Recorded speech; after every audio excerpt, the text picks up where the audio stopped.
오늘이 2023년 10월 29일 종교개혁 운동이 일어난 지 506주년 되는 주간입니다. 1517년 10월 31일에 마르틴 루터가 자기가 속한 수도원 게시판에 교회는 이렇게 변화해야 한다.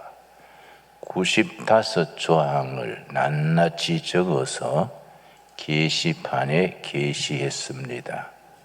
근데 마침 그 얼마 전에 구텐베르크라는 분이 인쇄술을 발명했기 때문에 마르틴 루터의 95조항, 교회가 변화해야 될 조항이 구텐베르크의 인쇄기에 의해서 인쇄가 되어서 유럽 전역에 퍼질 수 있게 되었습니다.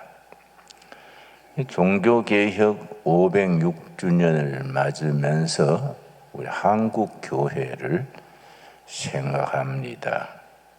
한국 교회는 아시아에서 처음 성공한 교회고 세계 선교 사상 가장 드물게 성공한 모범적인 사례가 한국 교회입니다. 그 점에서 우리는 한국 교회 신도로서 긍지를 가질 만합니다. 한국 교회 시작이 언제냐? 몇 가지 이론이 있습니다. 한 3가지, 4가지 이론이 있는데 가장 대표적인 이론이 1885년 미국 선교사, 장로교 선교사 언더우드, 감리교 선교사 아펜셀러 두 분이 1885년 부활절날 새벽에 제물포항, 지금 인천항이지요. 제물포항에 도착하면서 한국교회가 시작했다는 기점을 잡습니다. 그런데 언더우드 선교사는 이제 세문안교회를 세웠는데 아주 놀란 것은 자기들이 한국에 교회를 세우기 전에 먼저 한국교회가 스스로 서 있는 겁니다. 황해도 소래란 곳에 소래교회란 교회가 먼저 세워져 가지고 언더우드 선교사가 한국 선교를 시작하려는데 조선교회 교인들이 찾아와서 세례를 좀 베풀어 주십시오. 우리가 예수를 믿고 교회를 이루었는데 세례 줄 목회자가 없어서 우리들끼리 자습해서 예배 드리고 있습니다. 우리한테 와서 세례를 베풀어 주십시오. 그 놀래버린 거예요. 세계 선교 역사에 그런 예가 드물지요. 그 첫 교회가 황해도 소래의 소래교회입니다. 소래교회 서상윤이라는 이제 중국에 다니면서 인삼장사 하던 분인데 중국에서 선교사를 만나서 예수님을 믿게 됐습니다. 그래서 자기 고향의 교회를 세웠지요. 그 서상윤 교인은 지금 서경석 목사의 할아버지가 됩니다. 우리 운동권에 참 충성된 우리 일꾼이 서경석 목사 아시지요? 그 친할아버지가 됩니다. 한국교회가 시작부터 아주 범상치 않는 거지요. 근데 한국교회가 3번 큰 부흥운동이 일어났는데 첫 번째 부흥운동이 1907년 평양에서 평양 장대현 교회에서 전국 남전도회 연합회 도사경회, 연합사경회를 도사경회라 그럽니다. 1907년 1월 2일부터 1월 13일까지 길게 전국 남전도회 회장단들 도사경회가 장대형 교회에서 열렸는데 시작된 지 3일째인가 새벽 기도회 때 성령의 불이 역사한 겁니다. 어떻게 시작됐냐 하면은 장대형 교회를 건축을 하는데 길선주 장로란 분이 나중에 첫 목사가 됐지요. 길선주 장로가 그 모란봉 중턱에 있는 밭 700평을 교회에다가 헌납을 했습니다. 거기에다가 이제 조선 교인들이 힘을 합쳐서 첫 교회를 지었지요.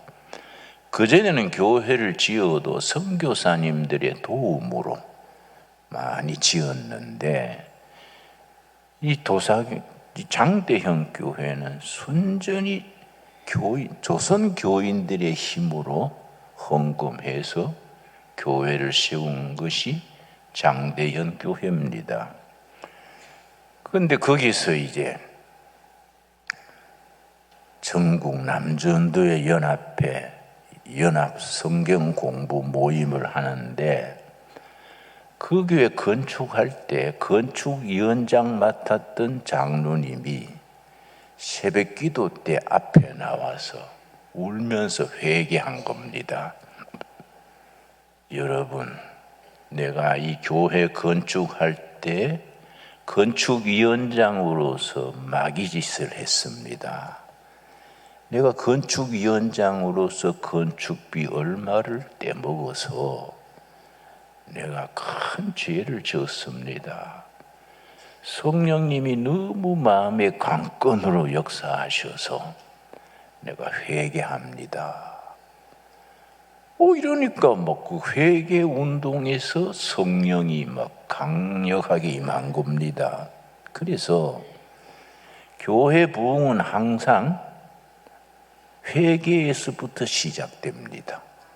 잘못 살았던 거, 잘못 생각했던 거, 세상적으로 살던 거, 그걸 성령의 감동으로 회개하면서 부흥운동이 시작됩니다. 그래서 이제 평양 대부흥운동이 5년간 주로 1912년까지 5년간 얼마나 뜨겁게 역사했느냐 하면 조선교회 교인이 20만이 늘어난 거지요. 그 당시에 20만 교인 늘어난 건 굉장하지요. 뜨겁게 성령이 역사하시니까 장대현 교회 마당에 들어왔던 사람도 그 성령의 감동으로 무릎 꿇고 회개하고 그런 역사가 일어났었습니다. 그런데 내가 북한을 몇 번 가봤을 때에 그 유명한 교회 그 터를 찾아갔었지요. 내가 가면은 모란봉 중턱에 고려 호텔이 내가 평양 가면 머무는 숙소랬습니다. 고려 호텔의 여장을 풀고 거기 그 자리에 지금 김일성 동상이 서 있는 거예요. 그 유서 깊은 장대형 교회를 헐고 김일성 동상을 세웠는데 내가 그래서 내 담당 정치보위부 책임자한테 김일성 동상을 찾아가고 싶습니다 하니까 이 사람은 내가 김일성 수령을 존경해서 참배하러 간 줄로 오해를 하고 고맙습니다 안내하디오 하고 이제 갔는데 그 장대형 교회 평양 대부흥 운동이 일어났던 그 자리에 그 교회를 헐고 김일성 동상이 말을 타고 평양 시가지를 이렇게 내려다보고 있는 거예요. 내가 갈 때마다 가보니까 꼭 결혼했는 신혼부부들이 결혼식 마치고 바로 거기 와가지고 꽃을 바쳐요. 자기들의 관례인 것 같아요. 그 나는 이제 몇 바퀴 돌면서 생각하지요. 밧줄 어디 걸어서 땡기면 넘어질까? 그건 몇 번씩 도는 겁니다. 내 마음에는 장소가 정해져 있지요. 이쪽에서 땡기면 잘 넘어지겠다. 왜 그런 생각하느냐? 한국교회를 크게 일으킨 평양 대부흥운동이 일어났던 그 자리에 김일성 동상이 있어서 되겠느냐 이거예요. 그래서 우리가 북한 동포들 위해서 기도해야 되고, 그러고 북한 동포들이 해방이 돼서 그 김일성 동상 헐고 거기에 장대영 교회를 복구해야지요. 예. 우리 살아생전에 꼭 그 자리에 복구 예배할 때 우리 버스 대절해서 갑시다. 가가지고 우리가 박수도 치고 그럽시다. 나는 그렇게 될 줄로 믿습니다, 여러분. 그리고 두 번째 부흥은 1945년 해방 이후 6.25 그때까지 교회가 크게 부흥했지요. 그러니까 1907년의 부흥은 우리 조국이 일본의 노예가 되는 직전이지요. 온 나라가 지금 근심 덩어리에 있을 때에 그때 영적 부흥이 일어났고, 두 번째 부흥은 8.15 해방 이후 남북이 갈라지고, 그러고 이 6.25 전쟁이 터지니까 희망이 없지요. 하늘에 대고 부르짖는 길밖에 없어요.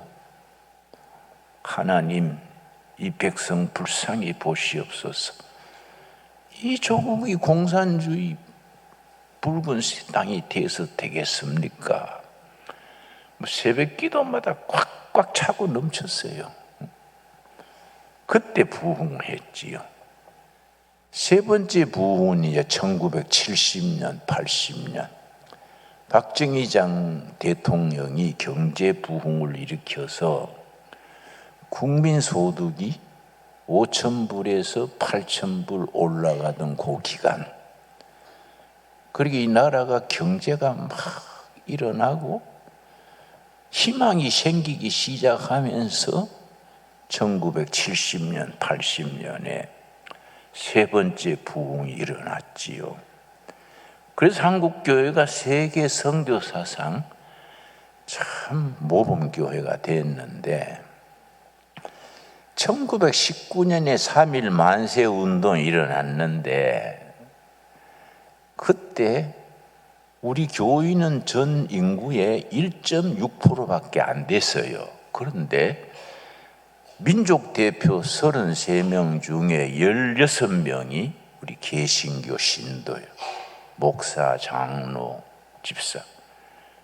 그러고 만세운동이 1919년 3월 1일에 일어났는데, 전국에 만세운동이 번진 지역이 있습니다. 그게 지도로 나와 있는데, 전부 교회를 중심으로 만세운동이 일어난 겁니다. 그럼 민족 대표 33명 중에 16명이 개신교 교인이고, 근데 실제 한국 교인은 인구의 1.6%밖에 안 됐던 데지요.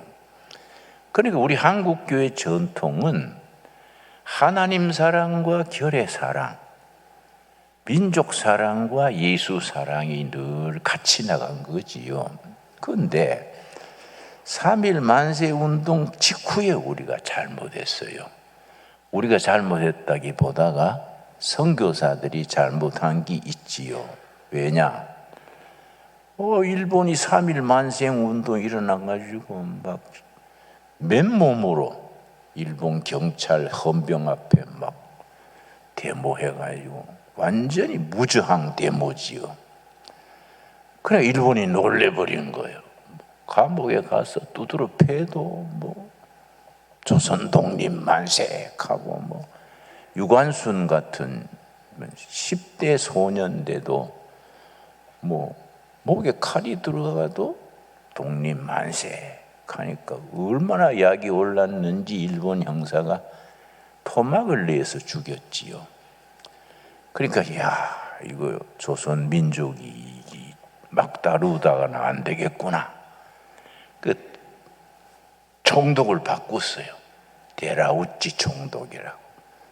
그 전에 강경책으로 하던 총독을 유화정책으로 조선 사람은 잘해주고 달래야겠다. 그 데라우치 총독이 와가지고 좋게 말하면 문화정책, 나쁘게 말하면 이제 유화정책을 했었는데, 데라우치 총독이 와가지고 미국 선교사를 대표를 불렀어요. 조선 총독부 건물에 불러가지고 대접을 잘 하면서 우리가 서로 협력을 합시다. 외국 선교사들은 조선인의 영혼을 담당하고 우리 일본은 조선인의 육체를 담당해서 서로 간에 다투지 말고 잘 나갑시다. 되게 함정이지요. 그런데 이 선교사 대표가 그런 역사의식이 없었던 것 같아. 그럽시다. 그러고서는 1923년부터 전국 교회에다가 문서를 보냈어요. 조선교회 교인들은 민족 자주 독립이니 항일이니 이런 건 하지 말고 순수하게 영적인 데만 집중하세요. 이런 걸 보낸 거예요, 전국 교회. 그러니까 조선 독립의 희망으로 모였던 교인들이 배반감을 느낀 거예요. 이게 무슨 소리야? 예수 이름으로 기독교를 통해서 조국이 독립되는 운동을 하려 하는데 뭔 이런 게 날아오냐? 그래가지고 두루 청년들이, 의식 있는 청년들이 교회를 떠났어요. 그 기록에 보면은 1926년 1년에 조선 청년들 6만 명이 교회를 떠났다고 돼 있어요. 그런데 그냥 떠나서 그냥 흩어지면 다행인데 공산주의로 간 거예요. 공산주의로. 왜냐? 소련의 레닌이라는 사람이 아주 이 간특한 사람이라 삐천 동방에서 조선 독립에서부터 공산주의 부산 대중의 운동은 시작된다. 부추긴 거예요. 삐천 동방에서. 그러고 소련 공산당 정부에서 북경에 중국 상해에 있는 상해 임시정부에 금을 보냈어요. 마차로 세 마차. 요즘 돈으로 계산하면 한 200억 된다 그래요. 왜냐? 소련 공산당이 그 제국 짜르 체제를 무너뜨리고 은행에 있는 금덩어리들이 있었으니까 조선을 포섭해가지고 앞으로 공산당 기지로 만들어야겠다. 이런 작전을 세워가지고 금을 세 수레나 임시정부로 보낸 거예요. 그러니까 조선 지식인 청년들이 그쪽으로 넘어가는 거지요. 가장 대표적인 경우가 충남 예산 출신으로 아주 천재가 있었어요. 정동교회 청년의 회원으로 있다가 그때 공산주의로 넘어가는 박헌영이 있어. 박헌영. 조선교회 청년이랬는데 공산당으로 넘어가가지고 아주 참 뛰어난 공산주의 운동이 됐지요. 근데 나중에 김일성하고 서로 부딪혀가지고 김일성은 소련 해임 믿고 소련 지원으로 북한 차지한 거고 박헌영은 남조선 노동당 대표를 했는데 월북을 해가지고 박헌영이 수상, 김일성이 수상, 박헌영은 부수상 그랬는데 6.25 전쟁 난 뒤에 서로 책임 전가하다가 김일성이 박헌영을 어떻게 죽였느냐 하면은 감옥에 가다 놓고 네가 미국 간첩이다. 네 간첩인 것을 자백해라. 그러니까 박헌영이 그 자백하겠습니까? 무슨 소리 하느냐? 그러다가 나중에 박헌영이 불지 않으니까 고문해도 안 되니까 쇳바드 2마리를 며칠 굶겨가지고 박헌영 방에 들여보냈어요. 쇳바드 2마리가 막 번갈아 가면서 박헌영이를 무는 거예요. 뭐 다리고 팔이고 막 무니까 사흘 견디다가 박헌영이가 도저히 안 되겠다. 그래, 내 간첩했다. 당장 총살해주라. 그래서 자기가 미국지의 간첩이라고 사인하고 총살당했지요. 참 비극의 사나이지요. 그런데 일제시대에 우리 조선교회가 뭘 잘못했냐면은 우리가 참 역사가 중요합니다. 1938년 9월 9일에 평양에서 조선 장로교 총회가 열렸어요. 우리 교단의 선배들이지요. 그래서 선교사들 각 교회의 총대들 다 한 180명인가 모였는데 일본 경찰이 신사참배는 이거는 종교 행사가 아니고 애국 운동이다. 그래서 일본 천황한테 절하는 거, 그걸 신사참배라 그러지요. 그걸 결의하게 되는데 일본 형사들이 칼 차고 쫙 총회 주위에 서 있고 총대들이 이제 쫙 180명 앉았는데 뭐 분위기가 뭐 살벌하지요. 미리 포섭된 총회장이 여러분 신사참배는 신앙 행사가 아니고 애국 행사인 고로 신사참배를 조선교회가 결의합시다. 그럼 그게 반대가 나와야 되는데 뭐 워낙 경찰이 힘이 앞서 있으니까 아무도 가만히 있은 거예요. 그러면 동의하십니까?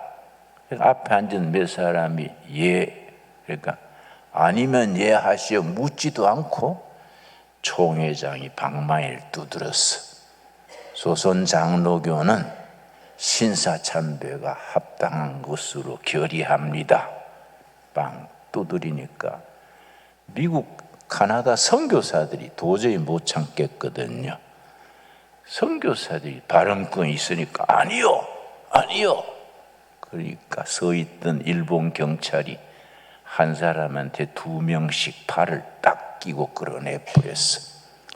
그게 1838년 9월 9일입니다. 근데 이게 왜 중요하냐 하면은 딱 10년 뒤에 1948년 9월 9일 같은 날 평양에서 조선민주주의 인민공화국 김일성 정권이 시작됐어. 같은 날짜요, 같은 날. 그래서 우리 생각에 뭐냐 하면은 10년 전 1838년 9월 9일 평양에서 열린 장로회 총회에서 그때 장로 목사 10명만 아니요, 순교할 작정하고 반대해서 10명만 감옥 가고 거기 선교사들이 세계 여론에 호소하고 했으면은 1945년 해방됐을 때에 남북이 안 갈라졌을 것이다. 그때 그 분례가 조용히 있었기 때문에 조선반도 문제가 세계 여론에 이렇게 보도되지를 않았어요. 꼭 같은 날짜 같은 도시 10년 뒤에 평양에서 김일성 정권 조선 민주주의 인민공화국 선포된 거예요. 그래 우리가 영적으로 말하자면은 남북 분단되고 북한에는 참 흉악한 독재가 들어서고 그나마 남한이 자유민주주의 교회가 부흥되고 한 것에는 하나님의 역사가 있다. 저는 그렇게 생각을 합니다. 그런데 이제 세계적인 석학 중에 조지 프리드만이라는 미국의 유명한 지정학자가 있습니다. 지정학이라는 것은 지리학과 정치학을 합친 학문이 지정학인데 조지 프리드만 박사가 얼마나 그 예측이 정확했냐 하면은 프리드만 박사가 20년, 30년 후에 세계 정세를 예측한 것이 90%가 맞는 거예요. 그러니까 소련이 한참 왕성할 때 소련은 무너진다. 중국이 뭐 경제가 막 발전하고 할 때 프리드만 박사는 아니다.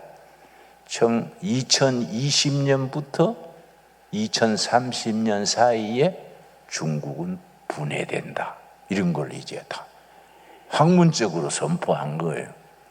근데 그 조지 프리드만 박사가 한국에 대해서 뭐라고 썼냐 하면은 좀 서점에 가면은 100년 후라는 그 사람의 책이 있어요.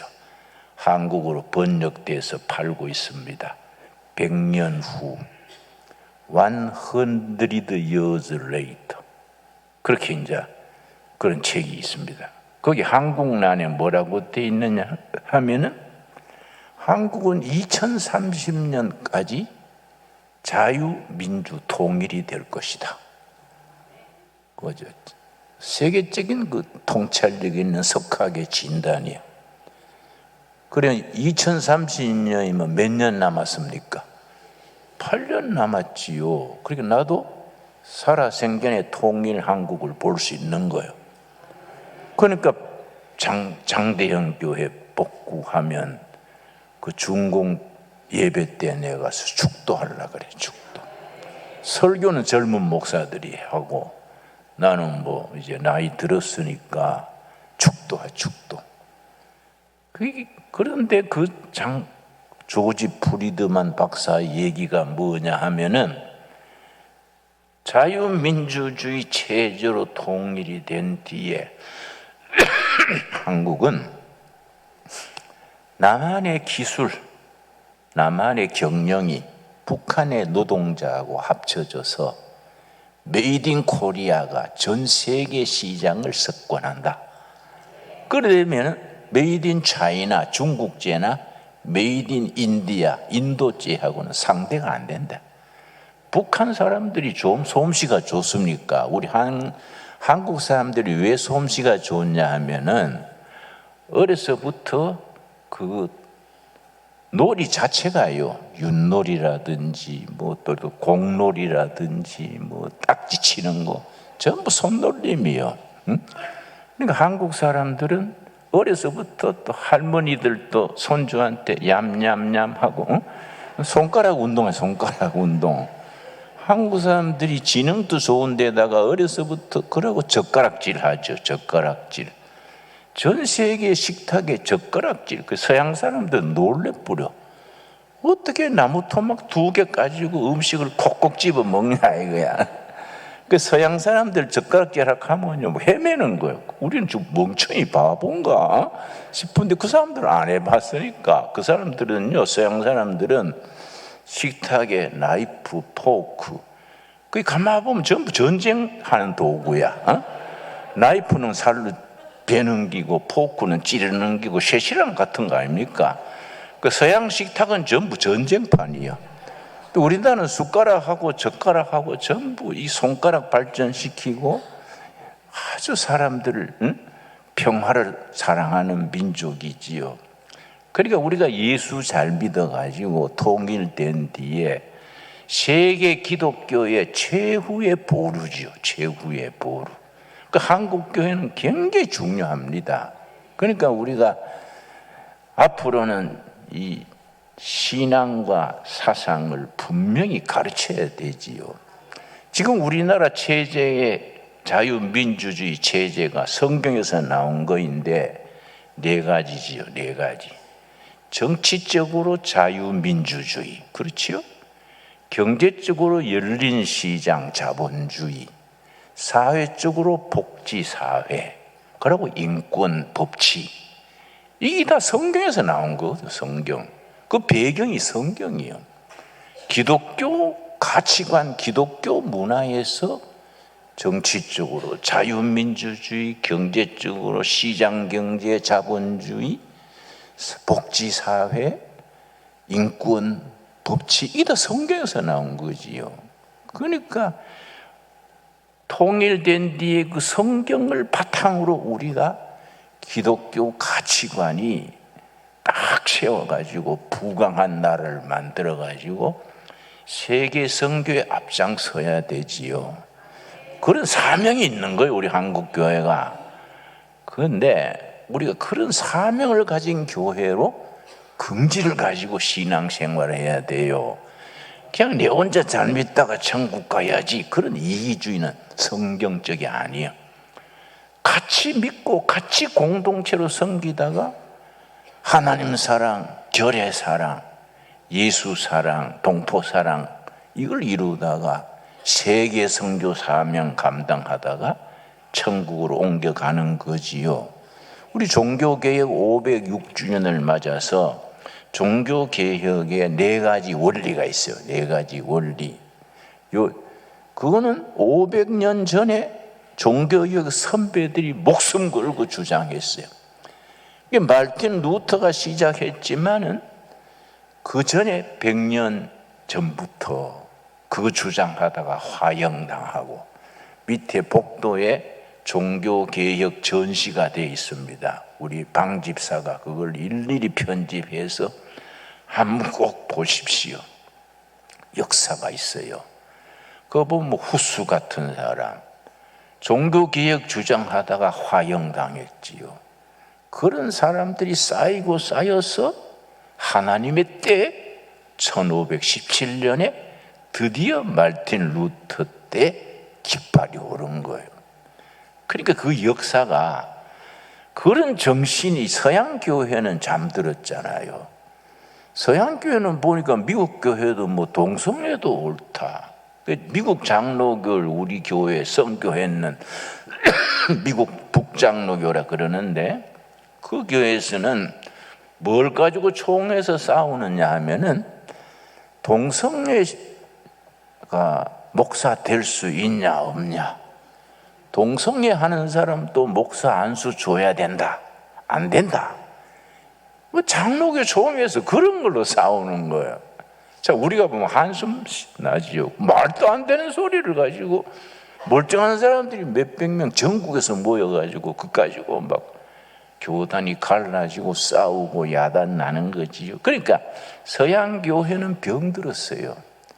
병든 기독교를 새롭게 일으켜서 제2의 종교개혁, 세계 복음할 수 있는 중심에는 한국 교회가 있는 거지요.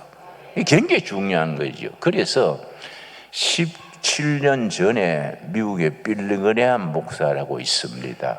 이름 들었지요? 빌리 그레함 목사가 뭐라고 했냐면은 세계 기독교의 이니시아티브, 주도력이요. 주도력은 유럽, 미국에서 아시아, 아프리카로 넘어갔다.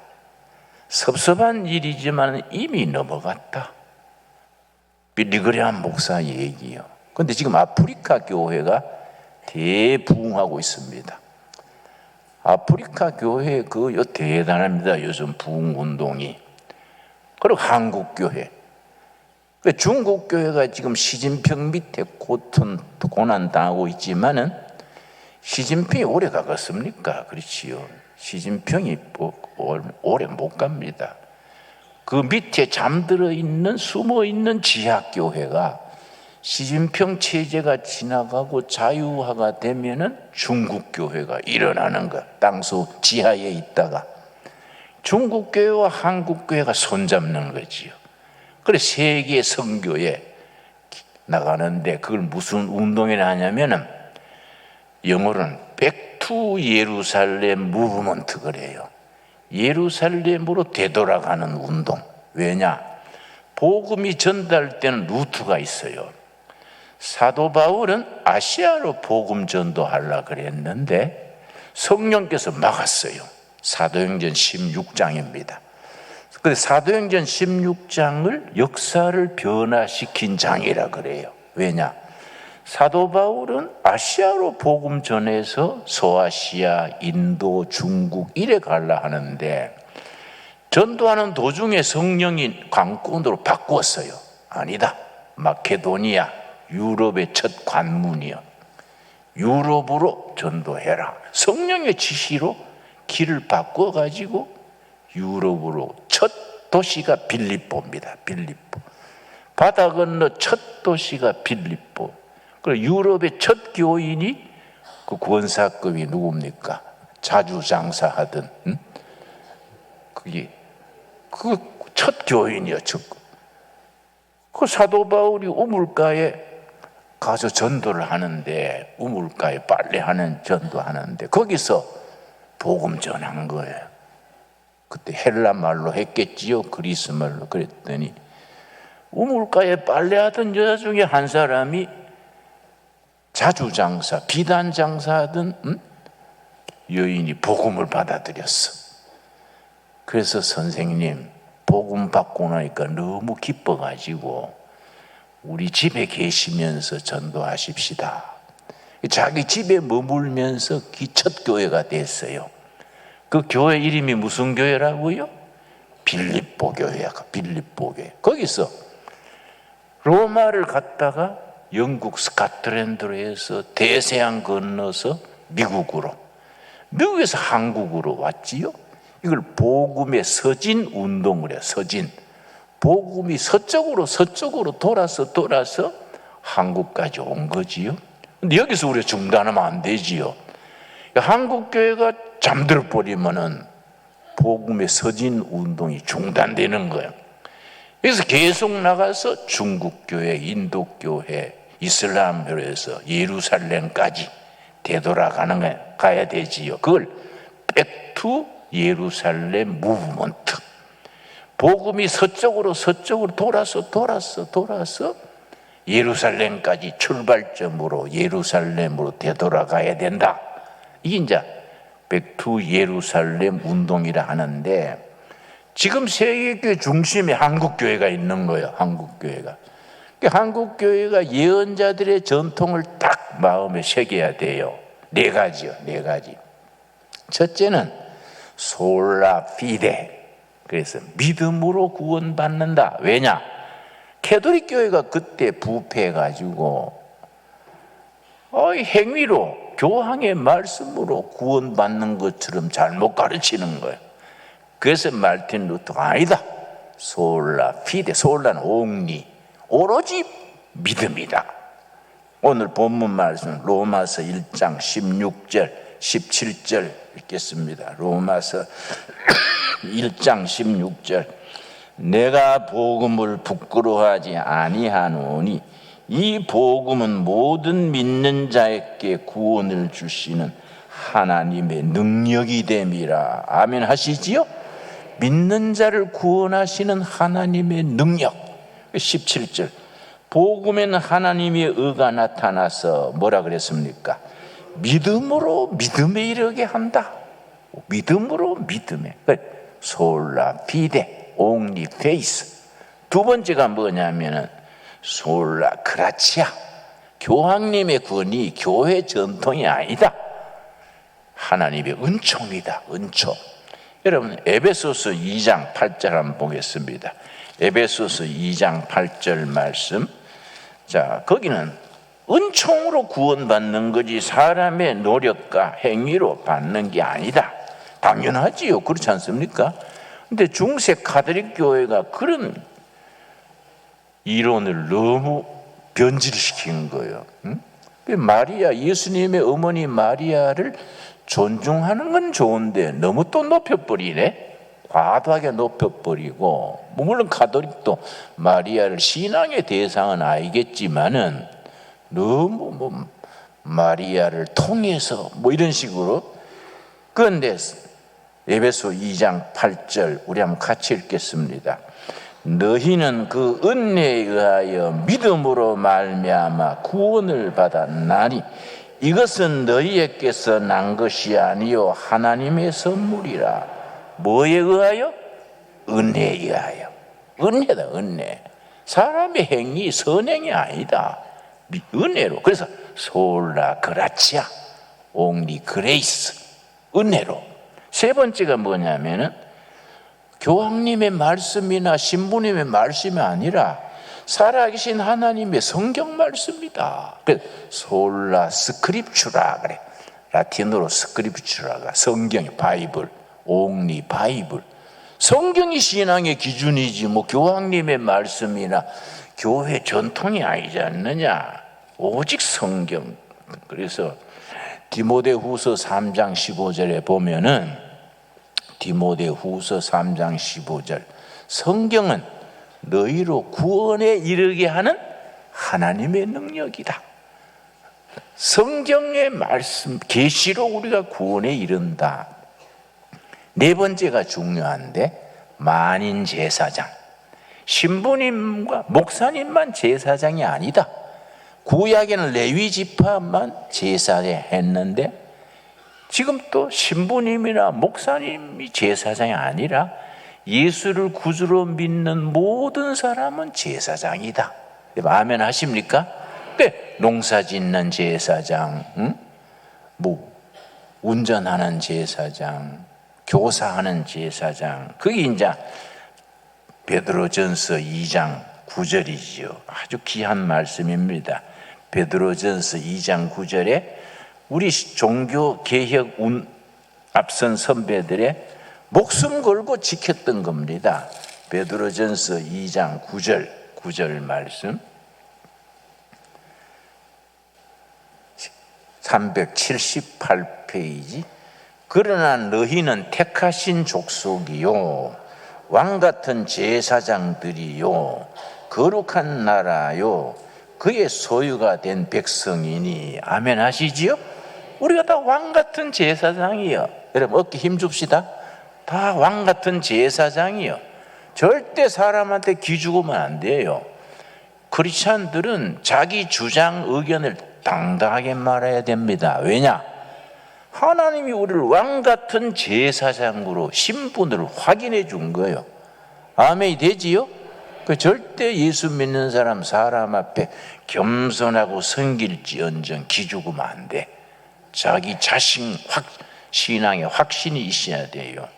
이런 종교개혁가들의 신앙의 기준이 오늘 우리 한국교회 성도들에 의해서 다시 이어져서 세계 기독교에 생명 활력을 불어넣을 수 있게 되기 바랍니다. 그 중에 우리 신강두레교회도 뽑힌 교회로 쓰임 받아야지요. 여러분 신강두레교회 교인인 것을 아주 자랑스럽게 생각합시다. 기도하겠습니다. 하나님 감사합니다. 종교개혁 506주년을 맞으면서 우리 선조들의 신앙을 생각합니다. 한국교회 역사도 생각합니다. 아시아에서 처음 성공한 교회, 한국교회가 잠이 깨어서 자랑스러운 교회로 부흥 발전되게 하옵소서.